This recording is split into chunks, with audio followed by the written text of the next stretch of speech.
Hello class, I'm just going to take a moment to go over all the major muscles, which is in Canvas.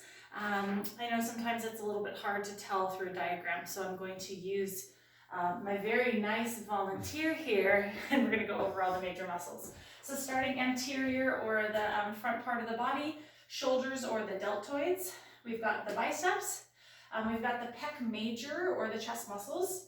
We have the six pack or the top layer, which is the rectus abdominis, which does lots of the flexion.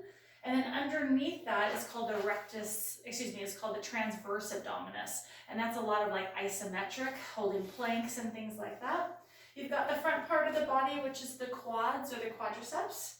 And then I'm gonna have Dave turn around. Okay.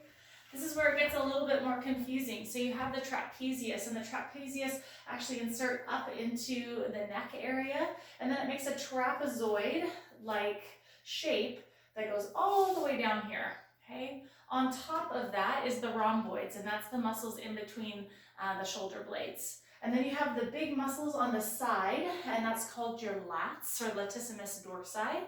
You have, in the handout it says low back being the erector spinae, but really the erector spinae runs all the way up, and so does the multifidi. And we're not going to get into, which is on the top or on the bottom, any of that.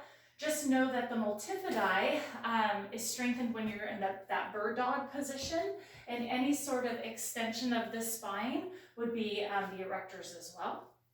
We got the gluteus maximus, or the bottom. We've got the hamstrings, which is the back of the thigh. You have the upper calf muscle, which is your gastrocnemius, and then you have your soleus, which is lower. So that is the major parts, and then of course the tricep. And I call that the back of the arm, because when we're in an anatomical position, palms are facing forward. So front of the arm, bicep, back of the arm on the tricep. All right, hope that helps.